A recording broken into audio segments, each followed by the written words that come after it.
General Manager for Michaels. Thank you. Are we ready? We're good. Okay. Good afternoon. The recent actions of President Joe Biden, executive order halting the construction of the Keystone pipeline, has affected Michaels, thousands of union trade members across the country, and hundreds of guys that specifically work in Wisconsin. To discuss this further, I'd like to introduce my congressman from the 1st District, Ryan Halt. Thanks, man.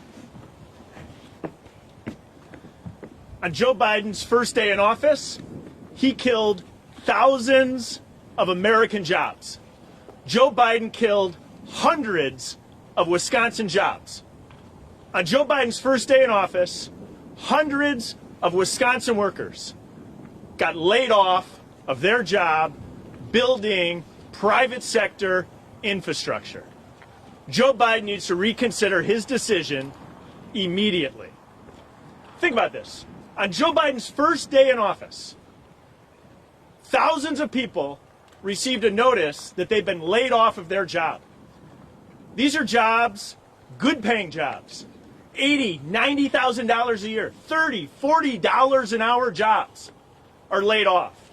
Sometimes it seems abstract that a pipeline in North and South Dakota moving oil and gas from Canada to the United States could impact Wisconsin workers.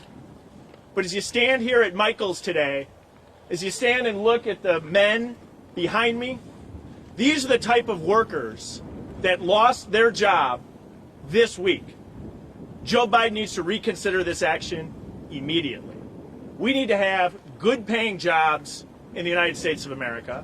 We need to have good paying jobs here in Wisconsin. Not only is it impacting jobs, it has a huge impact on our foreign policy. We need to have a North American supply of oil and gas. Joe Biden's decision makes us more dependent on the Middle East, more dependent on Russia, more dependent on Venezuela for our supply of energy. I find his decision disgusting. Hundreds of Wisconsin workers lost their job this week because of what Joe Biden did. Joe Biden needs to immediately reconsider this action and put Wisconsin workers back to work. I'd now like to pause and pass it to my good friend, Congressman Glenn Grothman. Glenn? Thank you, Brian. As Brian said, it's kind of a rocky first week here for the Biden administration.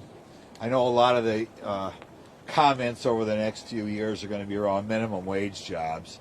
But here you're talking about 10,000 jobs in the $80,000, $90,000 an hour range that are gone. Beyond that, you know, when we talk about trade, we talk about our relationship with China, our relationship with Japan or whatever. It's easy to forget, and they're almost dead even. Our number 1 and 2 trading partners in the world are Canada and Mexico. And it's so important that we have good relationships with both of them. Now, already a lot of this pipeline's been built. I'm sure Canada felt this was a done deal as part of their economic development. And on day one, Joe Biden comes out of the chute and pops Canada right in the face. I mean, you know, amateur night at the White House. I'll tell you that. I don't know who he's getting his ideas from. I thought I was at that speech the other day. I thought maybe Lady Gaga thought this would be a good idea. But in any event, I hope not only when he thinks about the people who lost their jobs, but I hope when he thinks about our relationship with Canada, that he reconsiders and gets us back on the straight and narrow. Now I'd like to introduce things to my boss here, Scott Fitzgerald. Thanks, Glenn. You know, I think there's a time for political rhetoric, and we heard a lot about the pipeline this fall. I think I'm shocked and disappointed that we're standing here today having this press conference at the Michaels Corporation, headquartered up in Brownsville. I mean, it's a great American company that literally just got the rug pulled out from underneath them, and certainly disappointing. You know, I saw that President Biden had a stack of executive orders sitting on his desk, and one by one he was signing those and then making a comment trying to make a political point. I'm not sure who the constituency is that he did this for, but I'm hopeful, not only by being here today, but I think other elected officials, whether it's at the state legislative level or in Congress, that's where the answer is to reverse this. And it also means that Canadian officials, I'm sure, will be reaching out to President Biden saying, this is a big mistake. This is a big mistake. So not only I think it's important to have the Republican members of Congress here, but, you know, I think there's probably employees that are represented by Representative Moore and Senator Baldwin, Representative Pocan and Representative Kind, others that could reach out to those elected officials as well and say, call the White House. Call the White House and ask them to undo this mess that they've created, and let's get these people back to work. So it's unfortunate that we're here today, but I think it's necessary because it's kind of a last-ditch effort to save these jobs and get this thing reversed. So thank you. Happy to answer any questions. Adam from the Journal. Adam, yeah. Obviously, this pipeline has been a controversy, a project for decades now. Why do you believe that the jobs here I don't know the right word would be outweigh the environmental concerns and particularly the concerns of indigenous people who live in northern Minnesota or near the border? The environmental concerns are very misleading to a lot of people. So the oil and gas is still going to be transported into the United States of America. It's going to be done by rail, a less efficient means of moving oil and gas with greater risk to the environment from rail accidents, far less safe than a pipeline. And so I think it's very misleading the way that Joe Biden explained this. And it's had a real direct impact on the workers here in the state of Wisconsin. I don't know if you guys want to add anything to that or not. No, that's true. When you talk about the environment, like Brian said, a pipeline is safer than rail. Can we have you come up to the microphone, Congressman? Yeah, like Brian said, when you talk about solely the environment, a pipeline is safer than rail, and certainly safer than truck. So, other than, like I said, other than to cater to some uninformed environmentalists, and that's what I said a little sarcastically, Lady Gaga, but that crowd who doesn't really know what's going on in the world, if your sole concern was the environment, you would rather have stuff be transported by pipeline. How is Michael's Corp affected directly? I'm not sure if you'd be the right person to answer this. I'm happy to let the Michaels team answer that directly, but Michaels employees, Michaels is a subcontractor for TC, which is doing the pipeline. And when this was terminated, all the work stopped on the Keystone pipeline. And so workers from Michaels, workers from other companies in the state of Wisconsin who were on the project this week were laid off this week by the action of Joe Biden. Representative, there's been talk about a bill in Congress that might try to challenge what the president did. What have you heard? Any thoughts about a bill? Those conversations are just beginning. I'm going to do everything I can to overturn this decision, and I think my colleagues stand with me on that. Is there a vote or a way of structure that would survive a veto? I mean, what sort of strategy, what sort of things would the bill say, maybe? We're 48 hours into this. This is the conversations that we need to be having immediately to override this decision. The administration, Ricardo. Journal Sentinel, the administration said in their logic that in 2015, according to a State Department report, the pipeline didn't necessarily meet national interest or national security interest. I was just wondering on your comments on that report. I couldn't disagree more with that conclusion.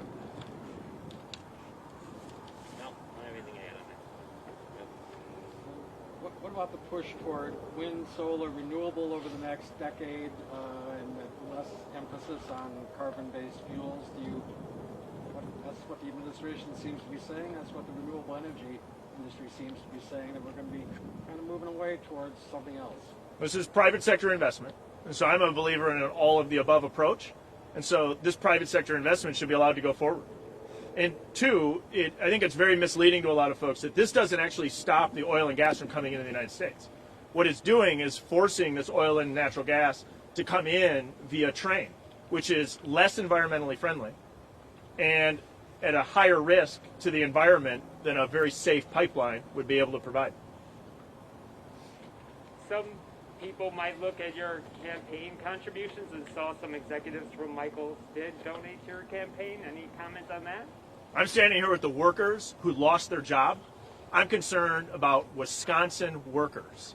And when Wisconsin workers lose their job by the actions of Joe Biden, I'm going to stand up every single day for Wisconsin workers. Can some of those lost jobs be shifted to the wind and solar, like Chuck mentioned, that are lost here today? I don't know that that's a lot of solace to the men and women who lost their jobs this week, that there might be a potential future job. A future job doesn't pay the mortgage, it doesn't cover the rent, it doesn't pay the grocery bill. People lost their jobs this week by the action of Joe Biden. We have time for one more question. Can we also hear from the gentleman from Michaels as to what the facts and figures are, the number of jobs affected, etc.? Can you talk about that, please? Yeah.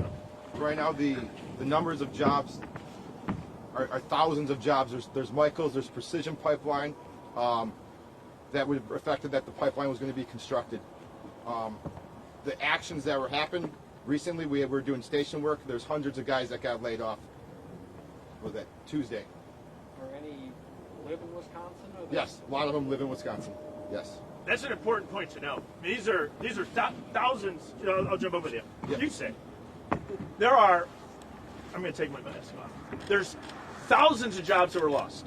Some estimates are saying 10,000 jobs. I think that's pretty close. 10,000 total jobs, but hundreds of those jobs are Wisconsin workers. That this is where Michaels and other companies in Wisconsin, we build stuff in Wisconsin. We're really good at building stuff in Wisconsin. And so it's Wisconsin employees that are going to places that are more remote, North and South Dakota, to do the work. And hundreds of Wisconsin workers were laid off this week by the action of Joe Biden. Appreciate all you guys being here. It's an important topic. We got a little bit of Packers weather here. Go Pack. You see what I think? Yeah? I didn't like that one question. If these guys lose their job, maybe they can work on solar energy. Where do you work? Me? Yeah, Milwaukee Journal Sentinel. the Journal Sentinel. See, it's like if you lost your job tomorrow, and we still, that's okay. There's another job that doesn't pay as well in Eau Claire. Maybe something will open up there for you. You know, what a callous thing to say to the people who got laid off. It's just going to be bugging me a little bit. I mean, I didn't ask that question, but okay. Thanks everybody for being here. I'm sorry, who did ask the question? Oh, you did, okay. I'm sorry. WTMJ. WTMJ, okay. Really appreciate you guys all coming out. I'll take the